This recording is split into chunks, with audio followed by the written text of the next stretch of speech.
നമസ്തേ, ഞാൻ സുപേഷ്. APC cargo പ്രവാസികൾ പറയട്ടെ, powered by Salts Global LLC, celebrated by Allied Group of Companies, highlighted by stage UAE, inspired by Celestial Technical Service, energised by Capital Emirates.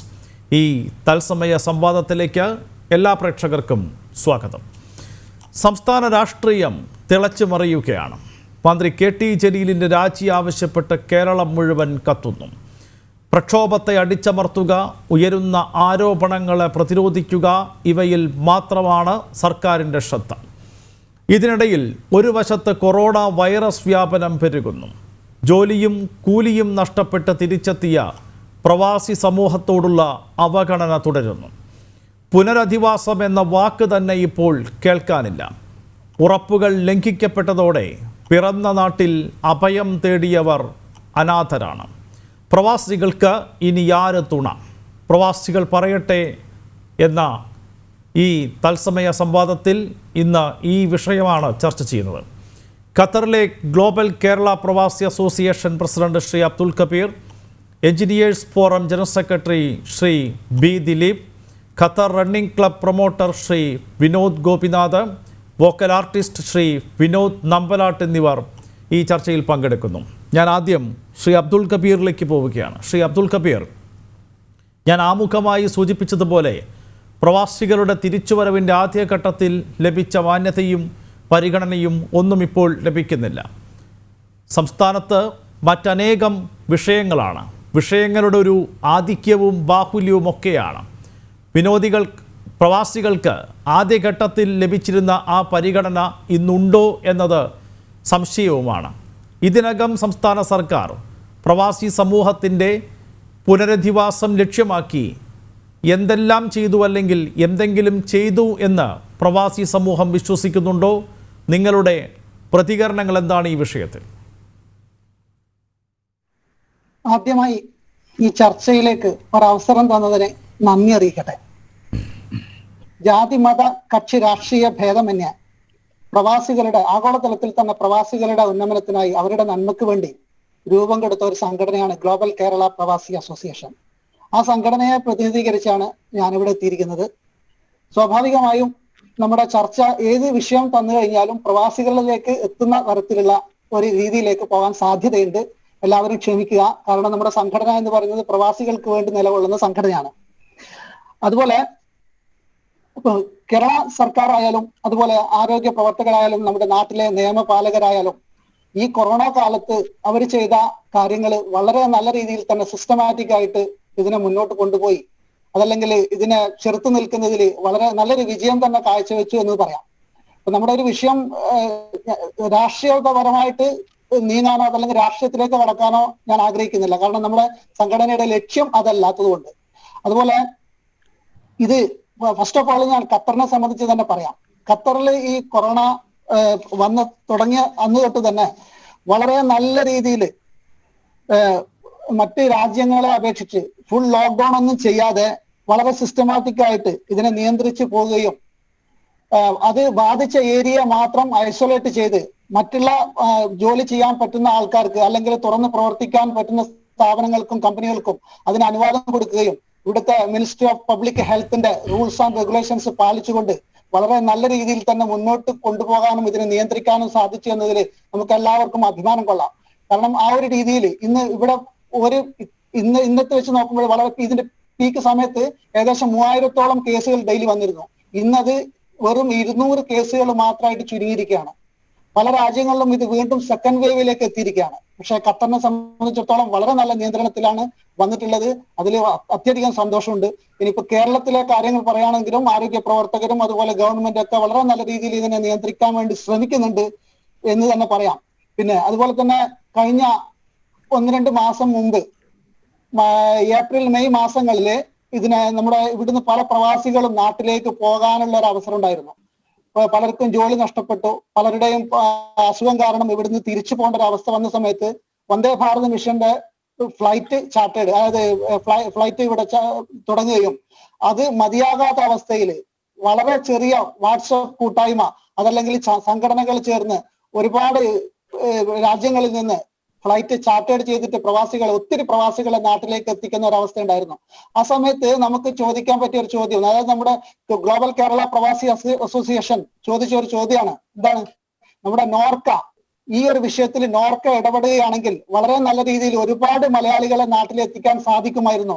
അത് ഈ ചെറിയ ചെറിയ സംഘടനകളും അതുപോലെ മറ്റ് വാട്സപ്പ് കൂട്ടായ്മകളും ഇത്തരം ചാർട്ടേഡ് ഫ്ലൈറ്റ് ചെയ്യുന്നുണ്ടെങ്കിൽ ഒത്തിരി ബുദ്ധിമുട്ടുകൾ അനുഭവിക്കേണ്ടി വന്നിട്ടുണ്ട്.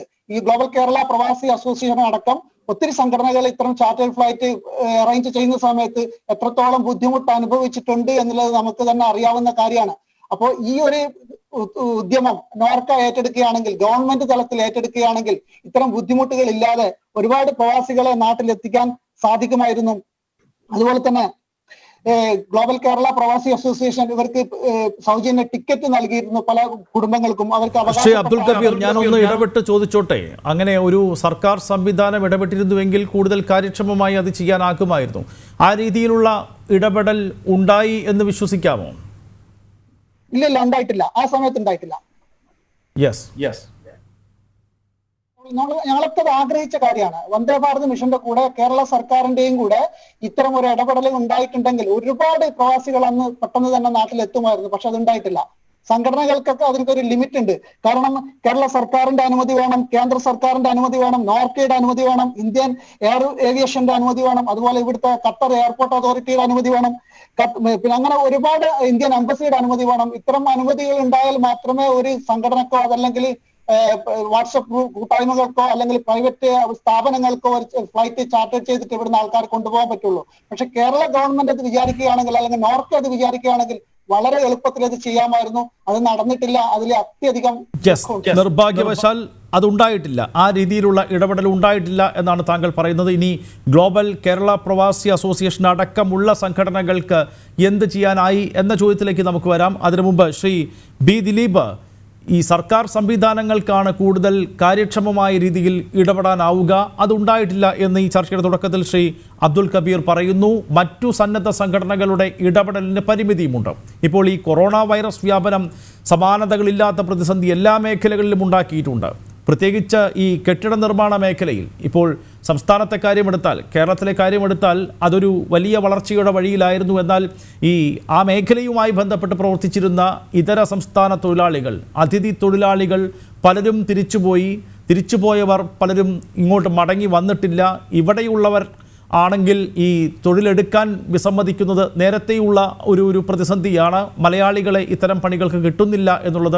അപ്പോൾ കെട്ടിട നിർമ്മാണ മേഖല വലിയ പ്രതിസന്ധിയിലായിരുന്നു. അതിൻ്റെ ഒരു തിരിച്ചുവരവ് കൂടി ഇനി തുടർന്നുള്ള നാളുകളിൽ ഉണ്ടാകേണ്ടതുണ്ട്. അതിനിടയിൽ കൊറോണ വൈറസ് വ്യാപനം തുടരുകയും ചെയ്യുന്നു. വളരെ അപകടകരമായ രീതിയിൽ അതിൻ്റെ ഒരു പെരുകൽ വർദ്ധിച്ചു വരികയും ചെയ്യുന്നുണ്ട്. അപ്പോൾ ഇതിൻ്റെ എല്ലാം ഒരു അതിജീവനത്തിന് സന്നദ്ധ സംഘടനകൾക്ക് പരിമിതികളുണ്ട്. പക്ഷേ സർക്കാർ ഏജൻസികൾക്ക് ഇക്കാര്യത്തിൽ എന്ത് ചെയ്യാനാകും? ആദ്യമായി താങ്ക് യു ഫോർ ഇൻവൈറ്റിംഗ്. നേരത്തെ പറഞ്ഞതുപോലെ ഈ ഒരു ചർച്ചയിലേക്ക് ക്ഷണിച്ചതിന് ജനൻ ടിവിയോട് നന്ദി പറയുന്നു. എഞ്ചിനീയേഴ്സ് ഫോറം എന്ന് പറയുന്നത് കേരള ഒറിജിനുള്ള എഞ്ചിനീയേഴ്സിന്റെ ഒരു അസോസിയേഷനാണ് ഖത്തറിൽ പ്രവർത്തിക്കുന്നത്. ഏകദേശം 1500-2000 എഞ്ചിനീയേഴ്സ് ഇതിനകത്ത് മെമ്പേഴ്സ് ആയിട്ടുണ്ട്. പല മേഖലകളിലും ഇവിടെ ഓയിൽ ആൻഡ് ഗ്യാസ് ആയാലും കൺസ്ട്രക്ഷൻ ആയാലും കോൺട്രാക്ടിങ് അല്ലെങ്കിൽ IT സർവീസസ്, ടെക്നോളജി, പല മേഖലകളിലുമായിട്ട് വിപുലമായി കിടക്കുന്ന എല്ലാ ഫീൽഡിൽ നിന്നുള്ള എഞ്ചിനീയേഴ്സ് ഇതിനകത്തുണ്ട്. അതുപോലെ തന്നെ വർഷങ്ങളായിട്ട് ഇവിടെ ജോലി ചെയ്യുന്നവര് ഉണ്ട്, പുതുതായിട്ട് വന്ന ആൾക്കാരുണ്ട്, ഇവിടെ സ്വന്തമായിട്ട് ബിസിനസ് ചെയ്യുന്ന എഞ്ചിനീയേഴ്സ് ഉണ്ട്. അങ്ങനെ ടോട്ടലി ഒരു പ്രൊഫഷണൽ ബോഡിയാണ്. അപ്പം നമ്മൾ ഈ ഒരു കോവിഡിന്റെ സിറ്റുവേഷൻ എന്ന് പറയുന്നത് ഇതൊരു ഗ്ലോബൽ ക്രൈസിസ് ആണ്. ഇത് ഒരു കൺട്രിയെ മാത്രം അല്ലെങ്കിൽ ഒരു റീജിയനെ മാത്രം എഫക്ട് ചെയ്ത ഒരു കാര്യമല്ല. നമ്മൾ നോക്കുകയാണെങ്കിൽ ഇപ്പൊ ഖത്തർ ആയാലും ഇന്ത്യ ആയാലും US ആയാലും എല്ലാ രാജ്യങ്ങളെയും ഒരുപോലെ ഒരു ക്രൈസിസിലേക്ക് തള്ളിവിട്ട ഒരു സിറ്റുവേഷനാണ്. IMFന്റെ സ്റ്റാറ്റിസ്റ്റിക്സ് നോക്കിയാൽ തന്നെ ഏകദേശം 3% drop in the shrink in the world economy ആണ് അവർ പ്രെഡിക്റ്റ് ചെയ്യുന്നത്. അപ്പം ഇത് 1930 കഴിഞ്ഞാൽ വന്നിട്ടുള്ള ഏറ്റവും വലിയൊരു ക്രൈസിസ് ആണ്. അപ്പൊ തീർച്ചയായിട്ടും ഇത് നമ്മളെ സംബന്ധിച്ചിടത്തോളം ഒരു എഞ്ചിനീയേഴ്സ് അല്ലെങ്കിൽ പ്രൊഫഷണൽ കമ്മ്യൂണിറ്റിയെ സംബന്ധിച്ചിടത്തോളം നോക്കുകയാണെങ്കിൽ ഇതിനെ നമ്മൾ ഫേസ് ചെയ്തേ പറ്റൂ. ഇതിന് വേറെ ഷോർട്ട് കട്ടുകളില്ല. നമ്മൾ ചാലഞ്ചായി ഫേസ് ചെയ്തേ പറ്റൂ എന്നുള്ളൊരു തിരിച്ചറിവ് തന്നെയായിരുന്നു ആദ്യം നമുക്ക് വേണ്ടിയിരുന്നത്. അത് തീർച്ചയായിട്ടും എനിക്ക് തോന്നുന്നു പ്രവാസികളായിട്ടുള്ള എഞ്ചിനീയേഴ്സ് അല്ലെങ്കിൽ പ്രൊഫഷണൽസിന് അത് ആദ്യം തന്നെ ഒരു ആക്സെപ്റ്റ് ചെയ്യാൻ തയ്യാറായിരുന്നു. കാരണം ഇതിന് വേറെ ഷോർട്ട് കട്ടുകളില്ല. അപ്പൊ തീർച്ചയായിട്ടും അതിന്റെ ഒരു ഇമ്പാക്ട് വരും, എക്കണോമിയിൽ വരും, ജോബ് സിറ്റുവേഷൻസിൽ വരും എന്നുള്ള കാര്യം ഒരു വിധം പറയുകയാണെങ്കിൽ എല്ലാവരും അത് മുൻകൂട്ടി കാണാൻ കഴിഞ്ഞു. കാരണം അത് ആർക്കും പ്രിവെന്റ് ചെയ്യാൻ പറ്റാത്തൊരു കാര്യമാണ്. നമുക്ക് ആരെയും ബ്ലെയിം ചെയ്തിട്ട് ഒരു സംവിധാനത്തിനെയോ അല്ലെങ്കിൽ ഇവിടുത്തെ ഒരു എന്താ പറയുക ഓർഗനൈസേഷൻസ് ഒന്നും ബ്ലെയിം ചെയ്തിട്ട് കാര്യമില്ല. കാരണം അതൊരു മാൻഡേറ്ററി ആയിട്ട് വന്നൊരു കാര്യമാണ്, ആരുടെയും കുറ്റം കൊണ്ട് വന്നതല്ല. അപ്പൊ തീർച്ചയായിട്ടും അവിടെ എങ്ങനെ ഇതിനെ നമ്മൾ ഓവർകം ചെയ്യാം, ഇതിൽ കൂടെ വരുന്ന അവസരങ്ങൾ, തീർച്ചയായിട്ടും എന്ത് ക്രൈസിസ് വരുമ്പോഴും അതിന് ഒരു അവസരങ്ങൾ നമ്മൾ അതിൽ കാണണം. ഒരു പ്രൊഫഷണൽ ഓർഗനൈസേഷൻ അതിനകത്തുള്ള എല്ലാ മെമ്പേഴ്സും കണ്ടിട്ടുള്ളതും ആ രീതിയിൽ തന്നെയാണ്. അപ്പൊ ഇവിടെ നിന്ന് വന്നിട്ടുള്ള ഒരു സിറ്റുവേഷൻ ഇവിടുന്ന് തീർച്ചയായിട്ടും പലരുടെയും ജോബ് റിലേറ്റഡ് ഇഷ്യൂ ആയിട്ട്, കാരണം ഞാൻ നേരത്തെ പറഞ്ഞതുപോലെ തീർച്ചയായിട്ടും ആ സിറ്റുവേഷൻ വന്നു, പലർക്കും തിരിച്ചു പോകേണ്ട സന്ദർഭങ്ങൾ ഉണ്ടായിട്ടുണ്ട്. അത് പല റീസൺ കൊണ്ട് പോയവരുണ്ട്. അവര് പാനിക്കായിട്ട് പോയ ആൾക്കാർ ഒത്തിരി ഉണ്ട്. അതായത് എന്ത് സംഭവിക്കുന്നുള്ള ആകെ മൊത്തം പാനിക്കായിട്ട് പോയ ആൾക്കാർ ഒത്തിരി ഉണ്ട്. ജോബ് റിലേറ്റഡ് ഇഷ്യൂ ആയിട്ട് പോയ ആൾക്കാരുണ്ട്, ഫാമിലി റിലേറ്റഡ് ഇഷ്യൂ ആയിട്ട് പോയ ആൾക്കാരുണ്ട്. പക്ഷെ തീർച്ചയായിട്ടും ഇവിടെ ആസ് എ കൺട്രി നോക്കുകയാണെങ്കിൽ ഇതുപോലൊരു സ്ട്രോങ്ങർ എക്കണോമി ഒരു തിരിച്ചുവരവിലേക്ക് അല്ലെങ്കിൽ വലിയൊരു ഡാമേജ് ഇല്ലാതെ അത് സസ്റ്റെയിൻ ചെയ്തിട്ടുള്ളത് തീർച്ചയായിട്ടും നല്ലൊരു കാര്യം തന്നെയാണ്. നമ്മളൊരു പ്രൊഫഷണൽ എഞ്ചിനീയേഴ്സ് നോക്കുകയാണെങ്കിൽ ഇനി തിരിച്ചു പോയവരുടെ കാര്യം, അതാണ് നമ്മൾ തീർച്ചയായിട്ടും ഇന്ന് നോക്കുന്നത്. എന്താണ് തിരിച്ചു പോയവർക്ക്, അല്ലെങ്കിൽ എന്തായിരുന്നു നാട്ടിലുള്ള സിറ്റുവേഷൻ. ഇവിടെ നമ്മളെ സംബന്ധിച്ചിടത്തോളം ഇവിടെ നേരത്തെ പറഞ്ഞതുപോലെ ഒരുപാട് സ്കിൽസ് ഡെവലപ്പ് ചെയ്തിട്ടുള്ള എഞ്ചിനീയേഴ്സ് ഒത്തിരി പേര് നാട്ടിലേക്ക് തിരിച്ചു പോയിട്ടുണ്ട്. അതായത് ഇവിടെ പല കമ്പനികളിൽ പല വർഷങ്ങളായിട്ട് ഇതുപോലൊരു ഇന്റർനാഷണൽ മാർക്കറ്റിൽ തീർച്ചയായിട്ടും നല്ലൊരു എക്സ്പോഷർ കിട്ടി ഹൈലി സ്കിൽഡ് ആയിട്ടുള്ള ഒത്തിരി ആൾക്കാർ പ്രൊഫഷണൽസ് നാട്ടിലേക്ക് തിരിച്ചു പോയിട്ടുണ്ട്. തീർച്ചയായിട്ടും അവിടെ സ്വന്തമായിട്ടുള്ള സംരംഭങ്ങൾ അല്ലെങ്കിൽ അവിടെ ആ കപ്പാസിറ്റി എങ്ങനെ യൂസ് ചെയ്യാം എന്നുള്ളത് ഗവൺമെന്റ് മെക്കാനിസം അത് തീർച്ചയായിട്ടും ആലോചിക്കേണ്ട ഒരു കാര്യം തന്നെയാണ്. ശരിക്കും നമ്മൾ ആ ഒരു ക്രൈസിസ് പീരീഡിൽ ഒരുപാട് ലൈസണിങ് വർക്കുകൾ എമംഗ് ദി മെമ്പേഴ്സും അതേപോലെ എമംഗ് ദി ഗവൺമെന്റ് ഏജൻസീസും ഞങ്ങൾ ചെയ്യാൻ നോക്കിയിട്ടുണ്ട്. അതായത് ഫോർ എക്സാമ്പിൾ ഇപ്പോൾ സ്റ്റാർട്ടപ്പ് മിഷനുമായിട്ട് ഞങ്ങൾ ഒരു ഡിബേറ്റ് ഒക്കെ നടത്തിയിരുന്നു, എന്തൊക്കെയാണ് ഓപ്പർച്യൂണിറ്റീസ്, അങ്ങനെയുള്ള പല കാര്യങ്ങളും ഞങ്ങൾ ഇനിഷ്യേറ്റ് ചെയ്തിരുന്നു. പിന്നെ തിരിച്ചു പോകുന്നവർക്ക് എന്ത് രീതിയിൽ അവിടെ നാട്ടിൽ നമുക്ക് സ്വന്തമായിട്ട് എന്തെങ്കിലും ഇനിഷ്യേറ്റീവ് സ്റ്റാർട്ട് ചെയ്യാൻ പറ്റുമോ കളക്റ്റീവായിട്ട്. കാരണം ഞാൻ നേരത്തെ പറഞ്ഞ പോലെ ഏകദേശം 1000-2000 ഇടയിലുള്ള ആൾക്കാരുള്ള ഒരു അസോസിയേഷൻ. അപ്പൊ തീർച്ചയായിട്ടും ഒരു കൂട്ടായ്മയായിട്ട് അവിടെ നാട്ടിൽ എന്തൊക്കെ ചെയ്യാൻ പറ്റും എന്നുള്ളതിനെ പറ്റിയിട്ടും തീർച്ചയായിട്ടും ഞങ്ങൾ ഇവിടെ ചർച്ചകൾ നടത്തിയിരുന്നു. ഇതിന്റെ ഭാഗമായിട്ട് കുറച്ച് ഇനിഷ്യേറ്റീവുകൾ ചെയ്തിട്ടുണ്ട്. അതിന് ഡെഫിനറ്റ്ലി ഗവൺമെന്റിന്റെ മെക്കാനിസത്തിനെ പൂർണ്ണമായിട്ടും ആശ്രയിക്കരുത് എന്നുള്ള ഒരു തിരിച്ചറിവ് തീർച്ചയായിട്ടും ഈ കമ്മ്യൂണിറ്റിയിലുണ്ട്. കാരണം വെച്ച് കഴിഞ്ഞാൽ പല വർഷങ്ങളായിട്ട് നമ്മൾ കാണുന്ന പല സാഹചര്യങ്ങളും അത് റെസ്പെക്റ്റീവ് ഓഫ് എനി ഗവൺമെന്റ്, അതിപ്പോ ഏത് ഗവൺമെന്റ് ആയാലും നമ്മൾ സിറ്റുവേഷൻ എന്താന്നുള്ളത് നമ്മൾ കാണുന്നതാണ്. അപ്പം അതിനകത്ത് ഏത് സൈഡ് എന്ന് പറയാതെ പറയുകയാണെങ്കിൽ ശരിക്കും ആ തിരിച്ചറിവ് എല്ലാവർക്കും ഉണ്ടായിരുന്നു. അപ്പം അതിന് പ്രിപ്പയർഡ് ആയിട്ട് തന്നെയാണ് പലരും പോകുന്നത്. അവർക്കറിയാം എന്തൊക്കെ ചാലഞ്ചസ് വരാം, അതിനെ എങ്ങനെ ഓവർകം ചെയ്യാം, ആ ഒരു പോസിറ്റിവിറ്റിയോടുകൂടിയാണ് പോയിട്ടുള്ളത്. എഞ്ചിനീയേഴ്സ് ഫോറം അടക്കം മുന്നോട്ട് വയ്ക്കുന്ന ഈ വളരെ പോസിറ്റീവായ നിർദ്ദേശങ്ങൾ ശരിയാണ്. ഗവൺമെന്റിനെ പൂർണ്ണമായും ഡിപ്പെൻഡ് ചെയ്തുകൊണ്ട് മുന്നോട്ട് പോകാനാകില്ല. പക്ഷേ ഗവൺമെന്റ് അതിനെ പ്രോത്സാഹിപ്പിക്കുന്ന രീതിയിലുള്ള ഒരു മെക്കാനിസം കൂടി വളർത്തിയെടുത്താൽ നമുക്ക് ഈ അതിജീവനം കൂടുതൽ എളുപ്പത്തിൽ സാധ്യമാക്കാവുന്നതേ ഉള്ളൂ എന്നതാണ് നമുക്ക് ഒരു വിലയിരുത്തലിലേക്ക് എത്തിച്ചേരാനാവുന്ന ഒരു ഘടകം. ശ്രീ വിനോദ് ഗോപിനാഥ്, വളരെ ക്രിയാത്മകമായ നിർദ്ദേശങ്ങൾ പ്രവാസ ലോകത്ത് നിന്നും ഉയരുന്നുണ്ട്. ഇനി സംസ്ഥാന തലത്തിൽ ഇതിൻ്റെ ഒരു ഏകോപനം കൂടി ആവശ്യമാണ്. ഇതേത് രീതിയിൽ സാധ്യമാക്കാം എന്നതടക്കം താങ്കൾക്ക് ഈ ചർച്ചയിൽ കൂട്ടിച്ചേർക്കാനുള്ളത് എന്തൊക്കെയാണ്? ബേസിക്കലി പ്രവാസികളുടെ തിരിച്ചുപോക്ക് എന്ന് പറയുന്നത് നമുക്ക് നിലവിലത്തെ സാഹചര്യത്തിൽ തടയാൻ പറ്റാത്ത ഒരു കാര്യമാണ്. ജോലി നഷ്ടപ്പെട്ടാൽ ആൾക്കാർക്ക് തിരിച്ചു പോയേ പറ്റൂ. ഇല്ലീഗൽ ഇമിഗ്രൻസ് ആയിട്ട് മറ്റുള്ള രാജ്യങ്ങളിൽ കഴിയുന്നതിലും നല്ലത് തിരിച്ചു പോവുക എന്നുള്ളതാണ്. പിന്നീട് അതുമാത്രമല്ല, ഇതിനകത്ത് ഗവൺമെന്റിന്റെ റോള് ഒരു സാമ്പത്തിക സഹായം നൽകുന്ന ഒരു സംഘടന അല്ലെ ഒരു ഓർഗനൈസേഷൻ അല്ലെ ഒരു ഔട്ട്ലെറ്റ് എന്നുള്ളതിനേക്കാൾ ഉപരി ഗവൺമെന്റിന് 2 തരത്തിലുള്ള പ്രവാസികളാണ് പൊതുവെ മിഡിൽ ഈസ്റ്റിലുള്ളത്. ഒന്ന് ടെക്നിക്കലി വളരെ സ്കിൽഡ് ആയിട്ടുള്ള വൈറ്റ് കോളർ ജോബ് ചെയ്യുന്ന ആൾക്കാര്. 2 പ്രത്യേകിച്ച് അങ്ങനെ സ്പെഷ്യലൈസ്ഡ് പ്രൊഫഷണൽ സ്കിൽസ് ഒന്നും ഇല്ലാത്ത ലോ ഇൻകം ആയിട്ടുള്ള ആൾക്കാർ. ഈ 2 കൂട്ടരാണ് തിരിച്ചു പോകുന്നത്. ഇതിനകത്ത് ആദ്യത്തെ കൂട്ടർക്ക് നാട്ടിൽ ചെന്നാൽ പ്രധാനമായിട്ടും അവർ നേരിടുന്ന പ്രശ്നം എന്ന് പറയുന്നത് അവർ നാട്ടിൽ എന്തെങ്കിലും ബിസിനസ് തുടങ്ങാൻ ശ്രമിക്കും. ഈ ബിസിനസ് തുടങ്ങുമ്പോൾ നാട്ടിലുള്ള നിയമങ്ങളെ കുറിച്ചുള്ള അജ്ഞത അല്ലെങ്കിൽ നാട്ടിലുള്ള സർക്കാർ ഉദ്യോഗസ്ഥരുടെ സമീപനം മൂലമൊക്കെ ബിസിനസ്സിനകത്ത് അവർ പൊതുവെ പരാജയപ്പെട്ടു പോകും. വളരെ ചുരുക്കം പ്രവാസികൾക്ക് മാത്രമേ നാട്ടിൽ ചെന്നൊരു ബിസിനസ് തുടങ്ങി സ്വന്തമായിട്ട് എന്തെങ്കിലും ചെയ്തെടുക്കാൻ പറ്റുന്നുള്ളൂ.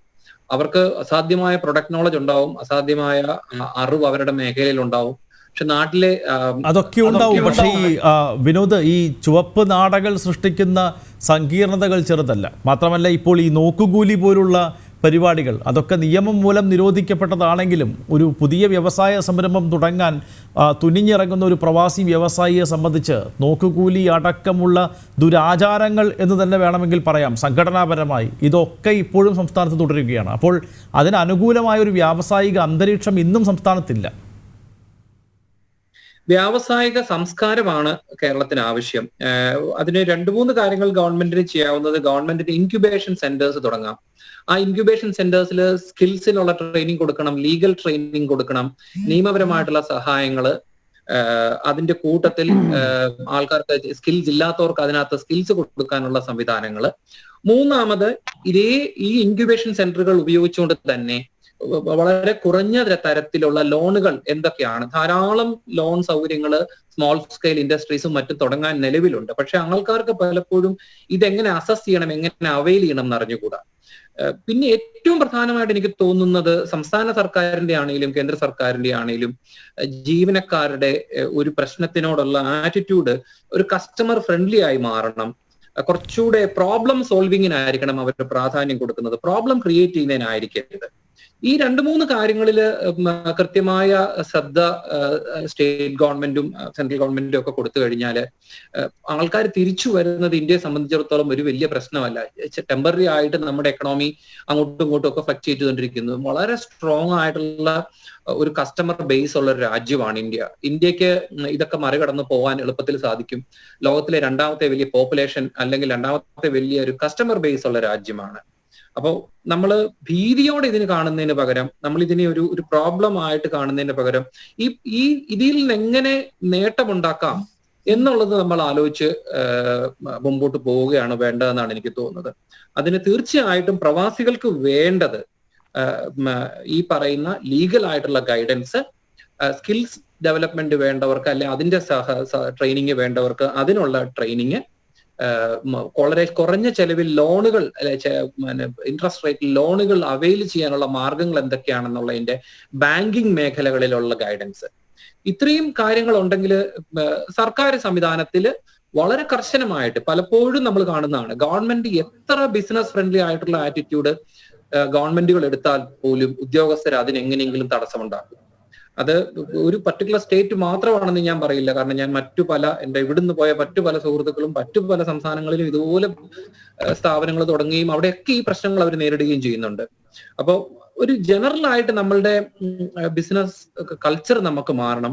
നമ്മുടെ രാജ്യത്തിന് ഒരു വലിയ ഓപ്പർച്യൂണിറ്റി ആണുള്ളത്. മാനുഫാക്ചറിങ് ഫെസിലിറ്റീസ് കണ്ടമാനം ചൈനയിൽ നിന്ന് മാറാനുള്ള ഒരു സാധ്യതയുണ്ട്. അതുപോലെ മറ്റു അതായത് കേന്ദ്രീകൃതമായ മാനുഫാക്ചറിങ്, ചൈനയെ ഫോക്കസ് ചെയ്തുള്ള മാനുഫാക്ചറിങ് എല്ലാ ഗ്ലോബൽ ജയൻസും മാറി ചിന്തിച്ചുകൊണ്ടിരിക്കുകയാണ്. അപ്പൊ അതിന് ഇന്ത്യക്ക് ഒരു വലിയ ഓപ്പർച്യൂണിറ്റിയാണ്. ഈ ഓപ്പർച്യൂണിറ്റി സ്റ്റേറ്റ് ഗവൺമെന്റ് ആണെങ്കിലും സെൻട്രൽ ഗവൺമെന്റ് ആണെങ്കിലും മുൻകൈ എടുത്ത് മുമ്പോട്ടിറങ്ങി ഈ തിരിച്ചു വന്ന കേരളത്തിൽ മാത്രമല്ല ഇന്ത്യയിലെ എല്ലാ സംസ്ഥാനങ്ങളിലേക്കും പ്രവാസികൾ തിരിച്ചു വന്നിട്ടുണ്ട്, ഗൾഫിൽ നിന്ന് മാത്രമല്ല. അപ്പം അതൊക്കെ അവരെ നമ്മുടെ അസറ്റ് ആയിട്ട് കണക്കുകൂട്ടി ലോക പരിചയമുള്ള തിരിച്ചു വന്ന ഇന്ത്യക്കാരുടെ ശക്തി നമ്മൾ ഉപയോഗിച്ച് മുമ്പോട്ട് പോവുകയാണ് വേണ്ടത്. അതാണ് എനിക്ക് പ്രധാനമായിട്ടും ഈ വിഷയത്തിൽ പറയാനുള്ളത്. സാങ്കേതിക മേഖലയിലുള്ള അവരുടെ നൈപുണ്യം കൂടി പ്രയോജനപ്പെടുത്തിക്കൊണ്ട് വേണം മുന്നോട്ട് പോകാൻ എന്ന കൃത്യമായ നിർദ്ദേശമാണ് ശ്രീ വിനോദ് ഗോപിനാഥ് ഈ ചർച്ചയിൽ മുന്നോട്ട് വയ്ക്കുന്നത്. ശ്രീ വിനോദ് നമ്പലാട്ട് ബേസിക്കലി ഒരു ആർട്ടിസ്റ്റാണ്. ഈ കാലത്തിൻ്റെ സങ്കീർണതകളെയും പ്രതിസന്ധികളെയും ഒക്കെ സർഗാത്മകമായി മറികടക്കുന്നവരാണ് കലാകാരന്മാർ. താം ഈ കാലത്തെ എങ്ങനെയാണ് അതിജീവിക്കേണ്ടത്? നന്ദി, നമസ്കാരം എല്ലാവരോടും. ആദ്യമായിട്ട് ഈ പ്രോഗ്രാമിലേക്ക്, ഈ ജന ഡിബേറ്റിലേക്ക് എന്നെ ഇൻവൈറ്റ് ചെയ്തതിന് ഞങ്ങൾക്ക് നന്ദി പറയുന്നു. കാരണം ഞാൻ ബേസിക്കലി സംഘടനാ പരമായിട്ടുള്ള ഒരു അടിസ്ഥാനവും അല്ലെങ്കിൽ ഒരു പിൻബലവും ഇല്ലാതെയാണ് ഒരു as A basic person individual എന്നുള്ള നിലയ്ക്ക് ഇങ്ങനെ ഒരു ചാൻസ് കിട്ടിയതിൽ വളരെ സന്തോഷമുണ്ട്.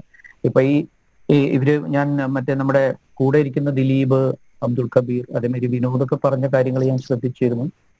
അപ്പൊ ബേസിക്കലി ഇപ്പോഴത്തെ പാൻഡമിക് സിറ്റുവേഷൻ നമ്മൾ കടന്നു പോകുമ്പോൾ 1-2 കാര്യങ്ങൾ ഞാൻ നമ്മുടെ കലാപരമായിട്ടുള്ള ആ ഏരിയയിലേക്ക് കിടക്കുന്നതിന് മുമ്പ് എന്റേതായിട്ടുള്ള ഒരു കാഴ്ചപ്പാട് ഞാൻ വെക്കുന്നത് എന്താ വെച്ചാൽ 1-2 കാര്യങ്ങൾ ജസ്റ്റ് അറിഞ്ഞോ അറിയാതെ പറയാൻ വിട്ടുപോയി എന്നുള്ള ഒരു ഇതിന്റെ പുറത്ത് ഞാൻ പറയാണ്.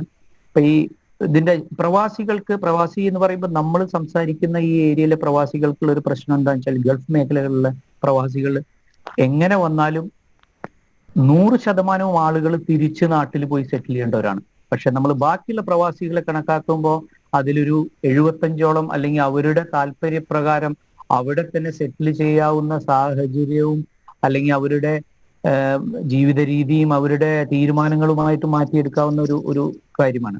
അപ്പൊ ഈ ഒരു കാര്യത്തില് നമ്മൾ ഈ പറയുന്ന പാൻഡമിക് സിറ്റുവേഷൻ ഓൾമോസ്റ്റ് നമ്മളെ ഈ ഏരിയയിൽ എഫക്ട് ചെയ്യാൻ തുടങ്ങിയത് ഒരു 2020 ജാനുവരി എൻഡ് ഫെബ്രുവരി മിഡോട് കൂടിയിട്ടാണ് ഇത് സ്പ്രെഡ് റൂമേഴ്സും ഇത് ആക്ച്വലി എയറിൽ സ്പ്രെഡ് ചെയ്യാൻ തുടങ്ങിയത്.